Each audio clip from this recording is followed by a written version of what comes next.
कपटी मित्र एक शिक्षाप्रद कहानी। बहुत समय पहले की बात है। एक घना जंगल था जहाँ तरह तरह के जानवर रहते थे। उसी जंगल में एक हिरन और एक कौवा रहते थे। दोनों बहुत अच्छे मित्र थे। वे साथ खाना ढूंढते, साथ समय बिताते और एक दूसरे के सुख दुख में हमेशा साथ रहते थे। हिरन बहुत सरल स्वभाव का था, जबकि कौवा बुद्धिमान और सतर्क था। कौवे ने हमेशा अपने मित्र हिरन की भलाई की सोची और समय समय पर उसे अच्छे सुझाव भी दिए। दोनों की दोस्ती जंगल में मशहूर थी। एक दिन कौवे ने देखा कि हिरन एक सियार के साथ जा रहा है। ये देखकर कौवे को चिंता हुई। उसने उड़कर जाकर हिरन को रोका और कहा, मित्र, ये सियार बहुत चालाक और धोखेबाज है। ये किसी का सच्चा मित्र नहीं हो सकता। इसकी बातों में मत आना, नहीं तो मुसीबत में फंस जाओगे। हिरन ने कौवे की बात को हल्के में ले लिया और मुस्कुराते हुए बोला, अरे, तुम तो हर किसी पर शक करते हो। सियार तो बहुत अच्छा है। उसने मुझे पास के खेत में ताज़ी सब्जियां खाने के लिए बुलाया है। कौवा बोला, मित्र, लालच हमेशा नुकसान देता है। खेत मनुष्यों की जगह है, वहां जाना खतरे से खाली नहीं। और यह सियार तुम्हारा भला नहीं चाहता। लेकिन हिरन ने कौवे की एक न सुनी और सियार के साथ खेत की ओर चला गया। जैसे ही हिरन खेत में पहुंचा, वहां पहले से बिछाए गए एक जाल में वह फंस गया। सियार वहीं पास खड़ा था और ये देखकर वह मुस्कुराने लगा। वह बोला, अब तो तू फंस ही गया।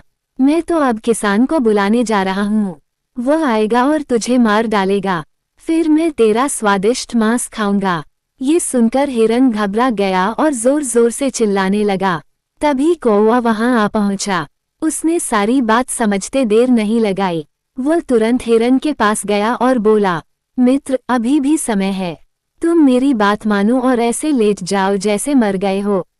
किसान सोचेगा कि तुम मर गए हो और जाल खोलते ही तुम्हें छोड़ देगा। हिरन ने कौवे की बात मानी और आंखें बंद करके चुपचाप लेट गया। थोड़ी देर में किसान आ गया। उसने देखा कि जाल में फंसा हिरन तो मरा पड़ा है।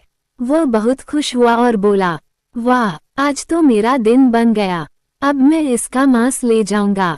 किसान ने जाल खोलना शुरू किया। जैसे ही जाल पूरी तरह खुला, हिरन एकदम से उछलकर भाग गया। ये देख किसान हैरान रह गया और बहुत गुस्सा हुआ। किसान ने देखा कि पास ही सियार खड़ा है। उसे देखकर किसान को लगा कि यही इस सब का कारण है। उसने गुस्से में सियार को डंडों से मारा और वहां से भगा दिया। सीख: इस कहानी से हमें ये सीख मिलती है कि किसी पर आंख मूंद कर भरोसा नहीं करना चाहिए। सच्चे और पुराने दोस्तों की बातों को हल्के में नहीं लेना चाहिए। समय पर मिली सलाह और सतर्कता ही हमें बड़े संकटों से बचा सकती है।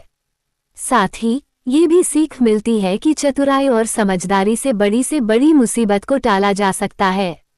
अब मैं आपको दूसरी कहानी सुनाता हूँ जी, थोड़ा ध्यान दो। एक बार एक आदमी था जो बहुत शक्तिशाली और मजबूत कदकाठी का था, लेकिन उसका चरित्र संदिग्ध था। वो एक खूबसूरत लड़की से बहुत प्यार करता था। उसकी शारीरिक बनावट पर मोहित हो गया। हालांकि वो लड़की न केवल बाहर से सुंदर थी, बल्कि चरित्र में भी संत जैसी थी। अपने सद्गुणी स्वभाव के कारण उसने उस आदमी के प्रस्ताव का जवाब नहीं दिया। अपनी कामुक इच्छाओं से प्रेरित होकर वह आदमी उसके पीछे पड़ा रहा। उस आदमी के इरादों को समझते हुए उस संत लड़की ने उससे फिर से मिलने से पहले 7 दिन तक इंतजार करने को कहा। उत्सुकता से भरा हुआ वह आदमी उत्सुकता से सहमत हो गया और दिन गिनने लगा। उस पल की कल्पना करने लगा जब वह आखिरकार उसके साथ होगा। इस बीच लड़की ने उस आदमी को सुंदरता का असली स्वरूप दिखाने की योजना बनाई। उसने रेचक और विरेचन की मजबूत खुराक लेना शुरू कर दिया, जिससे उसे लगातार 7 दिनों तक दस्त और उल्टी होती रही। उसने सारा मल और उल्टी बर्तनों में इकट्ठा करके सावधानी से रख दिया। इस स्वप्रेरित विरेचन के परिणामस्वरूप उसका एक बार सुंदर शरीर पतला और दुर्बल हो गया। उसका रंग काला पड़ गया, उसकी आंखें उसकी खोपड़ी की कोठरियों में धंस गईं और वो उस चमकदार लड़की की तरह बिल्कुल भी नहीं दिख रही थी जिससे उस आदमी को प्यार हो गया था। नियत समय पर वह आदमी अपने सपनों की लड़की से मिलने के लिए तैयार होकर अच्छे कपड़े पहने और उत्साह से भरा हुआ आया। हालांकि जब उसने बीमार कंकाल जैसी आकृति को अपने लिए इंतजार करते देखा तो वह पहचान नहीं पाया कि वो वही लड़की है जिसका वह पीछा कर रहा था। उसके बार बार यह कहने के बावजूद कि वो वास्तव में वही लड़की है जिसे वह ढूंढ रहा था, आदमी ने उस पर विश्वास करने से इनकार कर दिया। वह अपने सामने की छवि को उस सुंदरता से मेल नहीं खा पाया जिसे वह याद करता था।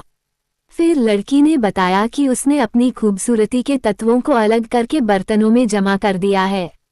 उसने आदमी को इन सौंदर्य के रस का आनंद लेने के लिए आमंत्रित किया जिसने उसे इतना मोहित कर लिया था। उत्सुक और भ्रमित आदमी ने उन्हें देखने के लिए कहा। लड़की उसे बदबूदार मल और उल्टी से भरे बर्तनों के पास ले गई। बदबू असहनीय थी और आदमी घृणा से पीछे हट गया। ये वह क्षण था जब आदमी को सच्चाई का एहसास हुआ। लड़की की बाहरी सुंदरता शारीरिक तरल पदार्थ और पदार्थ के एक अस्थायी संयोजन से ज्यादा कुछ नहीं थी, जो अब अलग हो चुके थे और अपने असली रूप में सामने आ चुके थे। इस शक्तिशाली सबक के माध्यम से आदमी को समझ में आया कि वह जिस चीज की ओर आकर्षित हुआ था वह एक भ्रम से ज्यादा कुछ नहीं था, भौतिक सुंदरता का एक क्षणभंगुर और अंततः प्रतिकारक प्रकटीकरण था।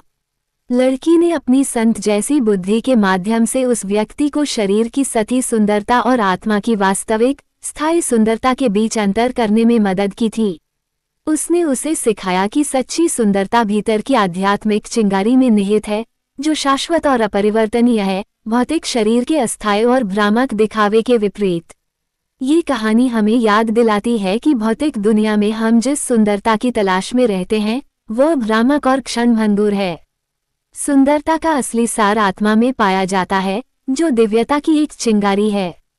यह आध्यात्मिक सुंदरता अविनाशी है, भौतिक शरीर के विपरीत, जिसे आसानी से नष्ट किया जा सकता है और इसकी असली अप्रिय प्रकृति को प्रकट किया जा सकता है। हम सभी किसी न किसी तरह कहानी के आदमी की तरह हैं, झूठी सुंदरता और भौतिक सुखों के पीछे भागते हुए सच्ची सुंदरता और शाश्वत सत्य से अनजान जो हमारे भीतर है।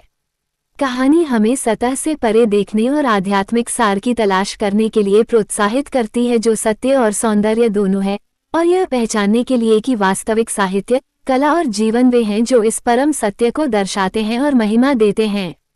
दोस्तों, कहानी पसंद आई हो तो कृपया सब्सक्राइब, लाइक और अपने दोस्तों से शेयर करना मत भूलना, क्योंकि मैं आपके लिए अच्छी कहानी लेकर आती हूँ रोजाना। ऐसे ही कहानियाँ सुनने लिए हमें सब्सक्राइब जरूर करें। राधे राधे दोस्तों।